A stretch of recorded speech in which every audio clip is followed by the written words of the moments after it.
May 28th, 1940. 15 hours. The Cabinet War Rooms, London. The air is thick with cigar smoke, sweat, and the metallic taste of fear.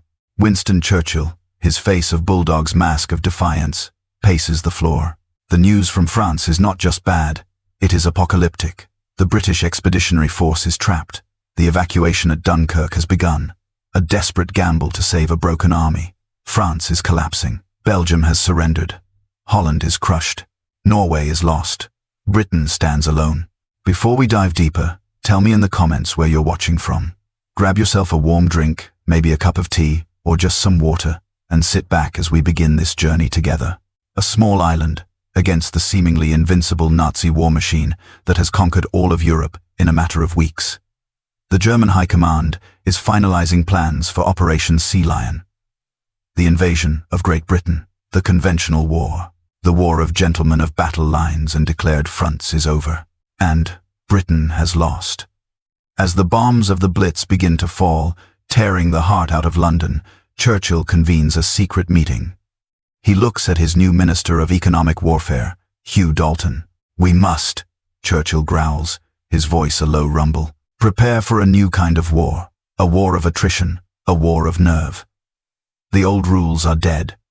The Marquis of Queensberry rules do not apply when fighting a rabid dog. The British Army, what's left of it, can defend the beaches, but it cannot free Europe. Not like this." Churchill has a new desperate idea. An idea born of insurgency, of back-alley fighting, of terror.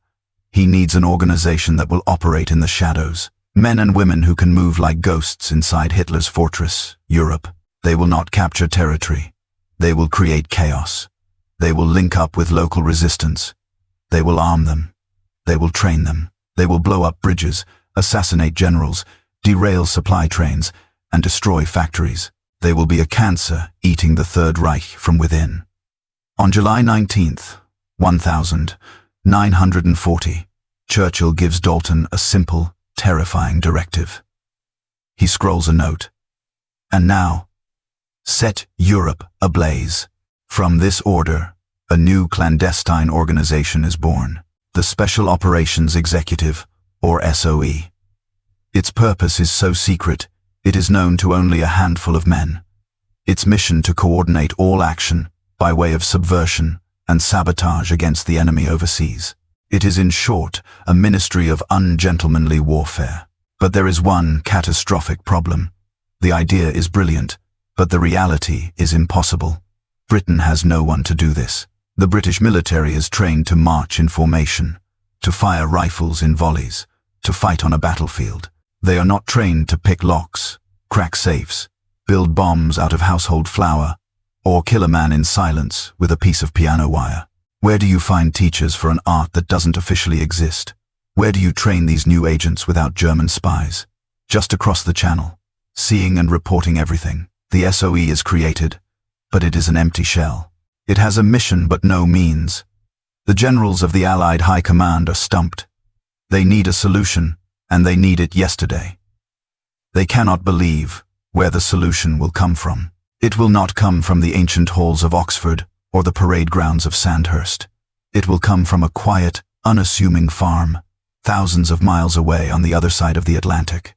It will come from Canada. The solution has a name: William Stephenson. To the world, he is a mild-mannered Canadian industrialist, a wealthy businessman from Winnipeg to Churchill, and secretly to President Roosevelt. He is the man sea-named Intrepid. Stephenson is a new breed of power broker. He is a genius, a World War I flying ace, a millionaire, and the quiet center of a web of influence that spans the globe. He is Churchill's personal clandestine link to Washington, operating long before America enters the war. His official title is British Passport Control Officer, a laughably transparent cover. His real job is to run all British intelligence operations in the entire Western Hemisphere. Little Bill Stephenson understands the problem better than anyone. He knows the SOE needs a school, but he knows that school cannot be in Britain. It's too small, too exposed, too crawling with spies. He needs a place that is secure. He needs a place that is discreet.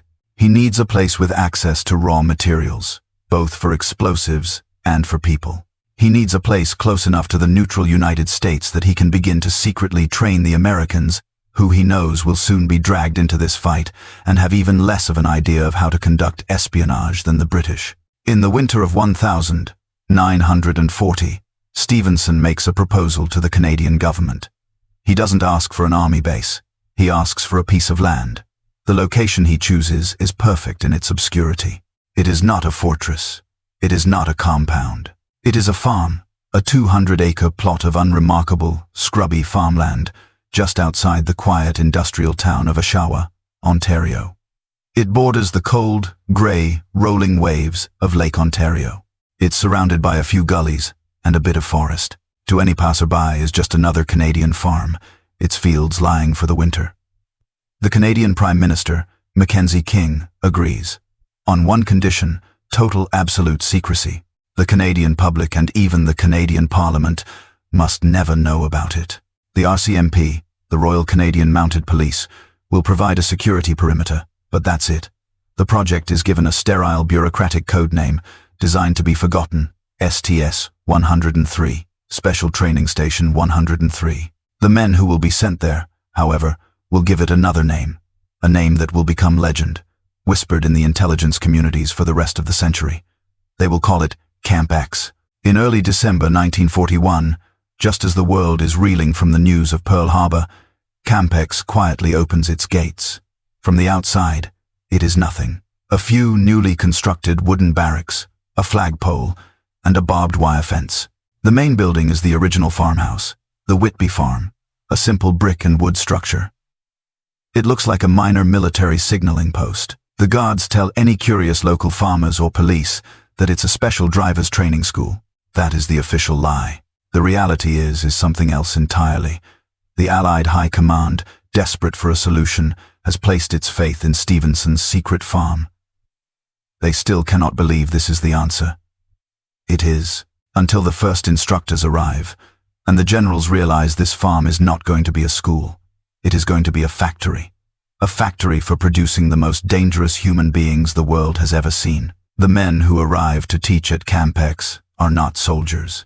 They are, by all gentlemanly standards, thugs. They're killers. They are the living masters of a forbidden art. The SOE scour the globe for the most lethal, unconventional minds they can find, and they find them. The most important is a man named William Fairbairn. Fairbairn is a legend in the Shanghai Municipal Police, the most dangerous to crime-ridden city on earth. For decades, he had fought a daily war against the triads, against kidnappers, against street gangs. He's a small, quiet, perspective man who looks like a librarian. He is perhaps the most dangerous man alive. He has developed his own system of combat, défendu. It is not a sport, it is not for honor. It is the science of winning a life-or-death fight in seconds. It is about maximum damage, minimum time. It is about killing. He teaches how to kill with a fountain pen, a rolled-up magazine, a teacup. His motto, get tough, get down, and get it over with. With him is Eric Bill Sykes. Sykes is Fairbairn's partner in chaos, a firearms expert, and the co-designer of the most iconic and most terrifying weapon of the war, the Fairbairn-Sykes Commando knife. This knife is not a tool. It is not a utility blade. It is designed for one purpose, and one purpose only: to kill a man. Its long, thin, stiletto blade is designed to penetrate the ribs, to puncture the lungs, the heart, the kidneys, and be withdrawn, leaving almost no external wound, but catastrophic internal damage. It is a weapon of assassination. And here on this quiet Canadian farm, Sykes and Fairbairn are now the headmasters.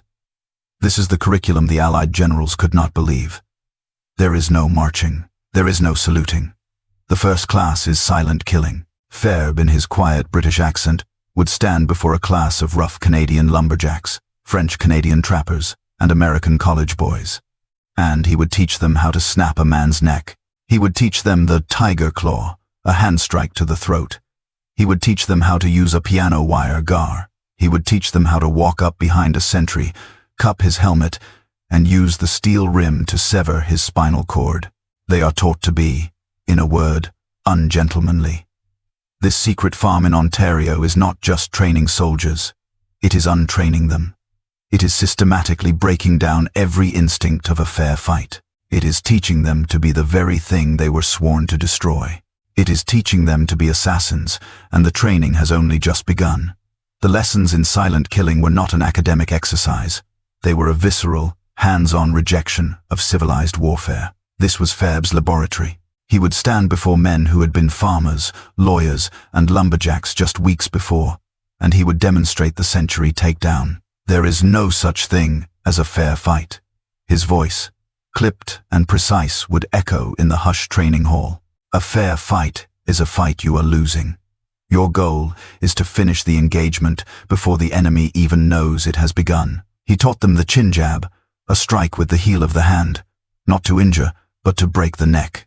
He taught them to use a simple garrote and how to use the enemy's own body weight against him to sever the carotid artery and ensure silence in under 3 seconds. And then there was the knife, the Fairbairn Sykes commando knife. The instructors would hold it up. This, they would say, is not a tool. You do not open rations with it. You do not whittle wood with it. You do not even look at it unless you intend to use it. It is a human killer. The trainees were taught the body map, the vulnerable points. First, the instructor would demonstrate on a strawfield dummy, the artery in the groin upward thrust. Second, the kidneys under the rib cage, a sideways thrust and twist. Heard the heart, a straight-on thrust, penetrating the sternum. Fourth, the throat, a slash, not a poke. And finally, and this was the most chilling, the silent kill through the back under the shoulder blade, puncturing the lung. The man cannot scream.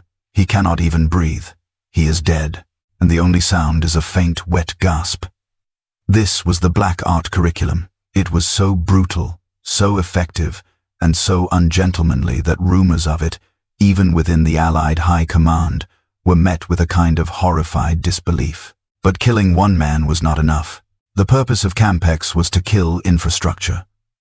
After the trainees were hardened, after they had proven they had the stomach to kill in cold blood, they were moved from the black art studio to the demolition field. If Fairbairn and Sykes were the headmasters of personal destruction, the SOE's demolition experts were the masters of industrial-scale chaos. The quiet Ontario farmland was suddenly no longer quiet. The curriculum here was quite literally explosive. Trainees were introduced to a new, miraculous and terrifying substance, plastic explosive, Nobel 808, or PE. The instructor, a man who had likely learned his trade in the Irish Republican Army or the mines of Wales, would hold up a brick of the putty-like substance. Gentlemen, or begin. This is your new best friend. It is pliable. You can mold it like clay. It is waterproof. You can drop it. You can even set it on fire. It will not detonate. He would light a corner. It would burn like a campfire log. But he would then take a tiny pencil-sized detonator, insert it, and attach a fuse. With this, it is the hand of God. The fields of Oshawa became a surreal map of a war-torn Europe. The instructors built a mock railway line in a gully. You do not blow up the train, the instructor would bark. You blow up the track at a curve with a pressure switch. You let the train's own weight and speed do the work for you. They were taught how to make limpet mines, magnetic bombs, and how to swim in the dead of night in the freezing water of Lake Ontario to attach them to the hull of a mock ship.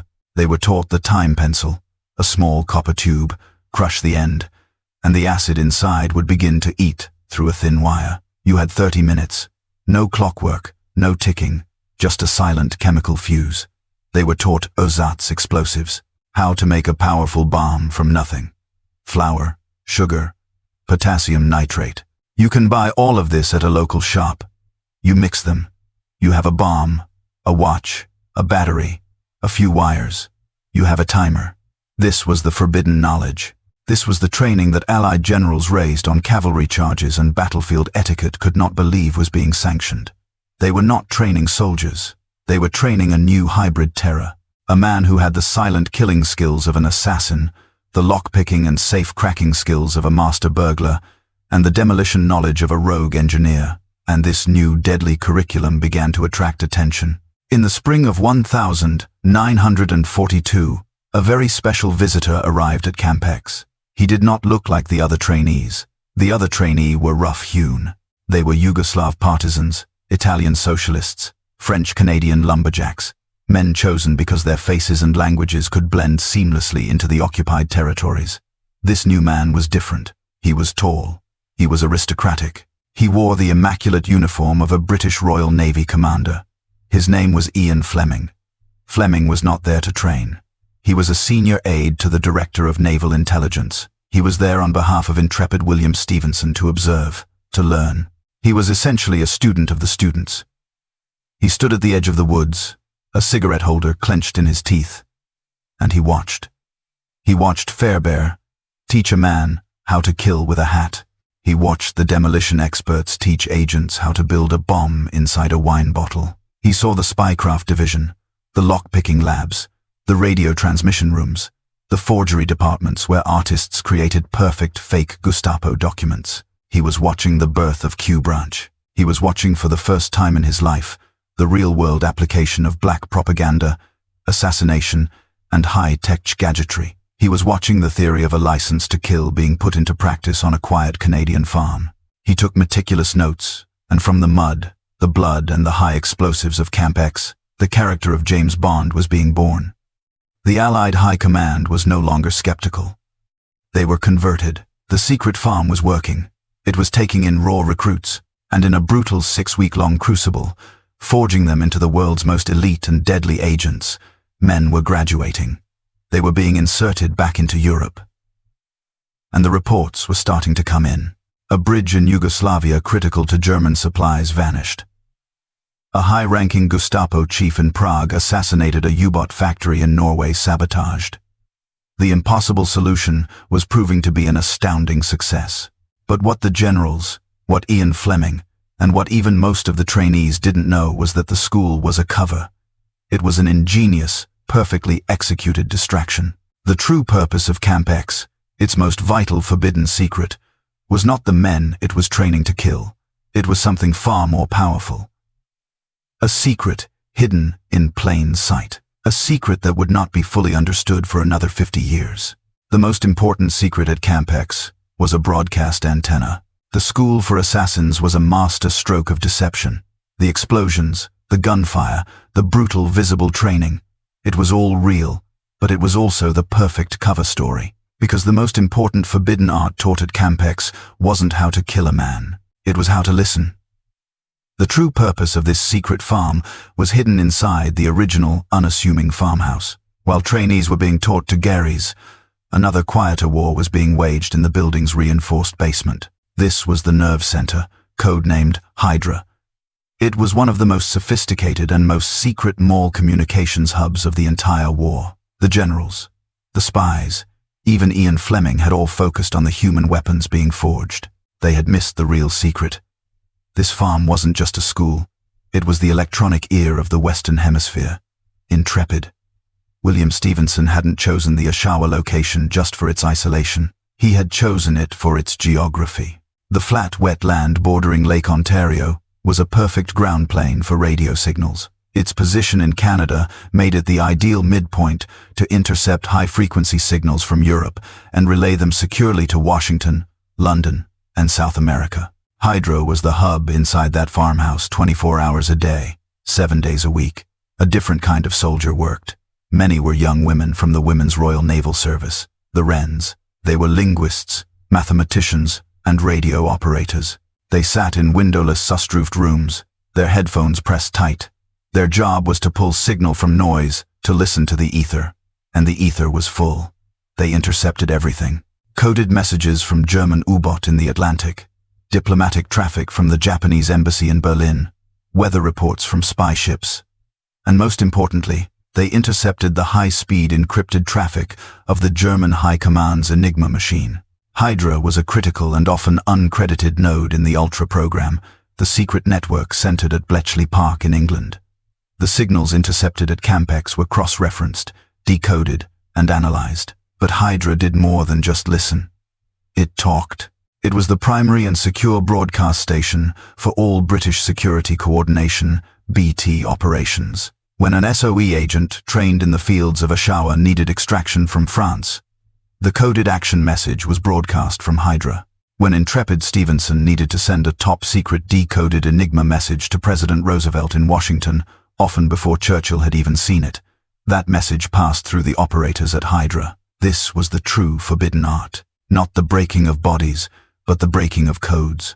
The assassins and saboteurs were the fists of Camp X, the coderiers at Hydra. They were the brain. The secret farm was in fact two operations in one, a school for killers wrapped around a signals intelligence station of global importance. And as the war entered its final brutal phase, the graduates of that school, the ghost of Oshawa, were finally unleashed. The payoff for the Allied High Command's gamble was about to become legendary. Trained in the black arts and demolition, over 500 agents passed through the gates of Camp X. They were given new identities, civilian clothes, and a cyanide pill. And then, one by one, they were dropped from the black bellies of Lysander aircraft into the moonlit fields of occupied Europe. They did not fight in armies. They fought alone. A Norwegian graduate trained at Camp X parachuted into his homeland, and using the Earthsat's explosive techniques learned in Ontario, destroyed a critical heavy water plant, crippling the Nazi atomic bomb program. A French-Canadian team led by Choulier veterans linked up with the Maquis.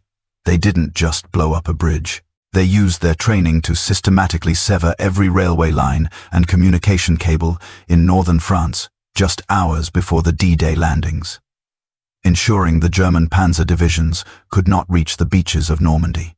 The impossible training had made the impossible invasion possible, but the greatest, most enduring legacy of Camp X was not what it did for the war.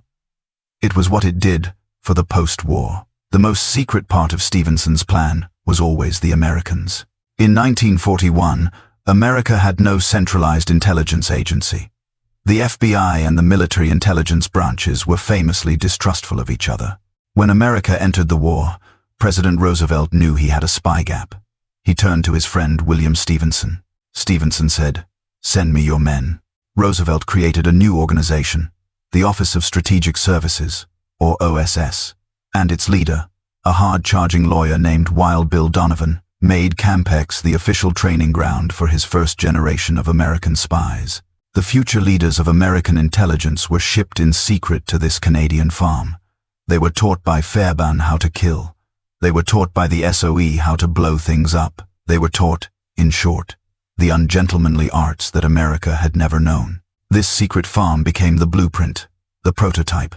The entire doctrine of American special operations and clandestine services was born in the mud and snow of Oshawa, Ontario. When the war ended, the legacy of Camp X was immediate.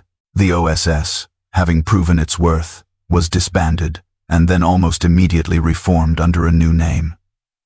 The Central Intelligence Agency, the CIA. The secret farm in Canada had in effect given birth to the most powerful intelligence agency the world would ever know. And what became of Camp X? The end of the school was as secret as its beginning. There was no parade. There were no monuments. In 1946, the mission was complete. The files were shredded. The records were burned. The instructors, Fairbairn and Sykes, vanished back into the shadows. The Canadian government, true to its word, dismantled the entire facility. The barracks, the firing ranges, the Hydra station. It was all bulldozed, torn down, and plowed back into the earth. The land was sold. The secret farm was once again just a farm. It was a place designed to be forgotten, an operation so black that it was erased from its own history. Today there is almost nothing left. A small quiet park, a single humble monument. But the forbidden knowledge taught there, it was never forgotten. The ungentlemanly warfare that the Allied generals couldn't believe. It became the new standard. The ghosts of Oshawa are still with us. Their techniques, their methods, and their philosophy. They now define the secret wars that are still being fought every single day in the shadows. History is full of these secret farms, classified projects and hidden locations that change the world only to be erased. What other hidden locations or classified operations from the war do you think deserve to be brought into the light? Let us know your story in the comments below. These are the operations that are so often lost to the official histories, the ones that don't make it into the textbooks. Our mission here is to find them and to tell their impossible true stories. If you believe in keeping that history alive, subscribing is the best way to support the channel. and ensure you don't miss the next operation.